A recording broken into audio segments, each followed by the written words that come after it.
welcome to my YouTube channel.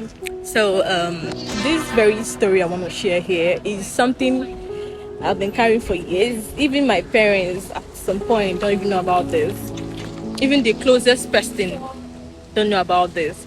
So I just feel like, okay, let me just share here so that everybody will get to know about this. It is this dark part of my life that I don't like sharing, and I don't have confidence to share. So as you can see, I'm outside. I just finished from work, but then this thing is just laid in my spirit. I just want to share it right now. If you are new to my channel, please ensure to like this video and follow me from now. Then I want to thank all my returning subscribers. Thank you for coming back to watch any of my videos.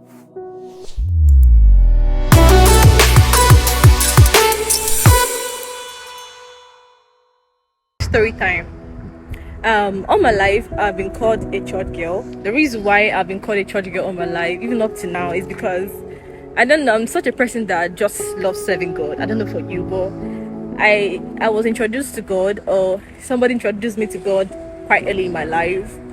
Let's say when I was in yes, one, I can remember I had a mentor back then in secondary school. But even before then, this little girl that people call Destiny Child and all of that. But then, yeah, I'm just like a young girl that's, at that time, I think I wanted to be a reverend sister. I used to tell everybody, I used to tell my mom, my sister, I want to be a reverend sister. Do you understand? So I was this church goer, this Christian girl. But then, when I started coming of age, like 8, 9, 10, you can't believe what happened. I was really introduced to lesbianism and nobody knew about it. So the person that introduced me to that lesbianism, I wouldn't call her a housemaid, because I don't know how mommy used to do it then. She normally brings some girls to the house whenever she has like outside work. Do you understand? She brings some girls to the house, like some of her apprentices. So sometimes mommy is going to send them to just come to the house, help the house girl and also take care of us. So like this particular girl that is really, really into girls, okay? I don't really know her as she's into girls, because that time I was quite very young. But then I know that she normally, like when she's bathing us, sometimes she will offer to help the house help to bathe us. And when then, I don't know if she does this with my younger sisters, but I know I'm the one who was really, really exposed to this at a young age, that at a point I started enjoying it. Yes, whenever she started bathing me, like she would touch me at the right places, play with my cleat, then touch my nipples and all of that. So this thing has been like going on, as a young girl. I couldn't just open up, because I called her auntie, you understand? And even when mommy comes back, I don't really have the confidence to say, mommy, this is what auntie is doing to me whenever I'm bathing. So she normally comes to the house. Even when mommy did not ask her to come, she always just come to the house, and sometimes she'll stay over, do you understand?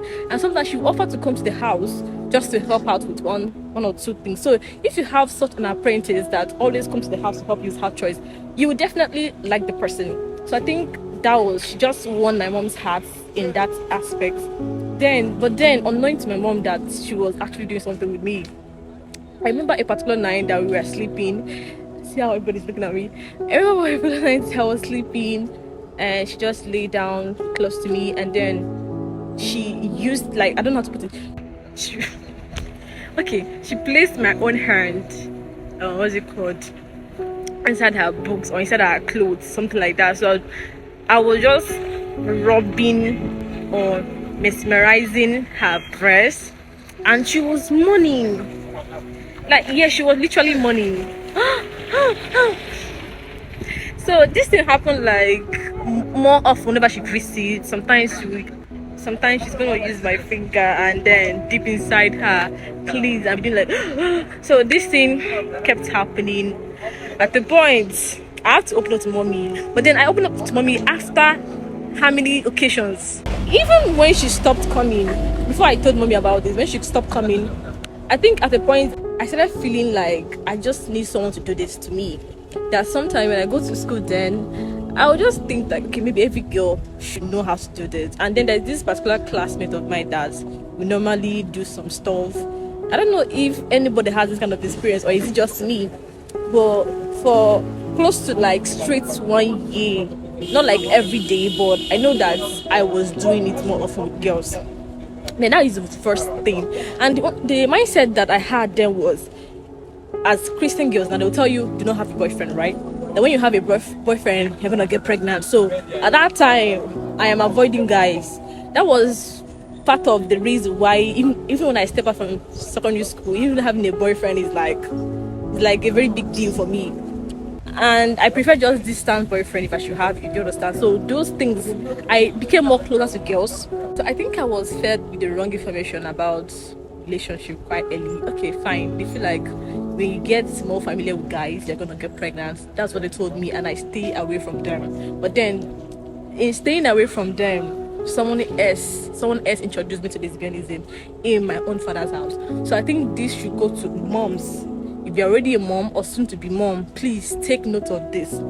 Take note of this and try to be very close to your children to ask them questions. Imagine if I didn't open up to my mom at a time, because that time I started having pain. And then mommy one time looked at it and was like, did anybody go through this? Because it's looking abnormal. It's looking like more bigger than it should be as a young girl.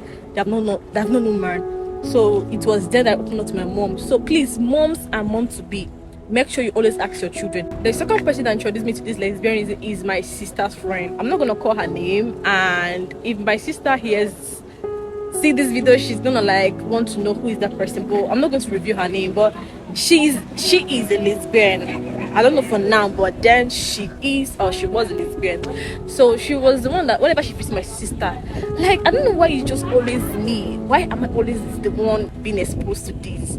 She will literally fuck me. I don't know if that word is actually the right word, but she would do. And then it's mostly my hand. My hand is gonna sound like a penny, like a dick. So we kept doing this. At the point, even when she's not around, I started feeling horny at a very young age. But then something happened. I'm sharing my liberation story to tell people how young people can be exposed to this, and then God to have mercy on someone, He chose to have mercy, just like He chose to have mercy on me. My liberation story started after I opened up to my mentor. I confided in him, though he's a guy, but at the point I have to just tell him what I'm struggling. Yeah, because then in school I used to preach, right? I used to preach, I used to pray, I used to speak in tongues. But then if I see my fellow girl or whenever my sister's friend visit, I always indulge in that act. So one day I opened up to him. That was where my liberation started. After everything, he did not really condemn me. That was one thing, because I was scared to tell my sister or even my mom what my sister's friend is doing. So I confided in my mentor that he prayed for me and delivered me. I think after that time, I just stopped staying around that my sister's friend. After opening up to my mentor, I became safe, right? Yeah, and I stopped staying around this lady. Whenever she visits me, I come and leave the house. Do you understand? Now I'm like, what if I didn't open up to my mentor? What if I was too timid that I couldn't just tell anybody? Do you know that I can, the lesbianism could have lingered to when I entered the campus? Because that would have been where the devil is going to scatter my life and destroy my life with lesbianism. Because yes, one thing about campus is that if you enter campus, if you want to serve God, you will see friends that will help you to serve God. Then if you want to go astray, you will see calibers of men or girls that will also help you to go astray. Whatever kind of life you want to live, campus is the best place to decide. And trust me, you will get lots of people, tons of friends that will help you become everything that you want to be. So I'm like, what if, because some people actually have their mentor after they come of age, 20, 21 and all. Choosing to have a mentor at a very young age actually helped me, because I found my purpose early and I just focused on it. And then God really helped me that I don't know how I stopped it, but I know I stopped having kind of sexual affairs with my fellow girls, and my fellow girls no longer look attractive to me. Yeah, so I'm telling this story to people, Christians. If you're a mother, please pay attention to your children and make sure you are very, very close to your children. Don't just be a mother, be a friend. All right, even if you're going to have housemaid, try as much as possible and make sure that your daughter is very open, like the person very, very vulnerable, can open up to you. You get, and don't let your housemate take your place in your child's life. And secondly, I am talking against or advocating against lesbianism. It does not start in a day. It has its origin. And again, if you're a Christian and you are struggling with masturbation and you're struggling with lesbianism, I think it's high time you open up to somebody.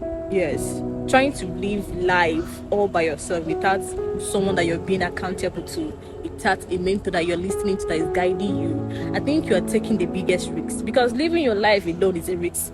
Not having someone that you can actually go to, just like Samuel that runs to Eli whenever he hears word and voice from God. Imagine Samuel at that age doesn't have anybody like that.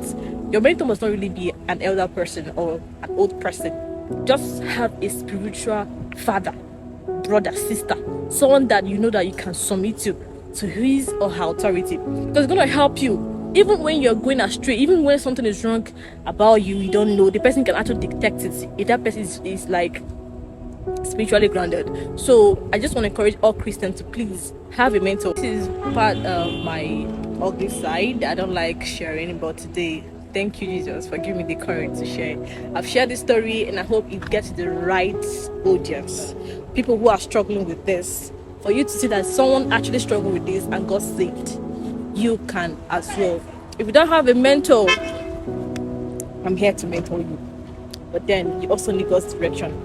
If you need someone to pray with, I am here. You can DM me, I'm going to pray with you, or you can just chat the number you see on your screen. Yeah, chat me on WhatsApp, tell me anything.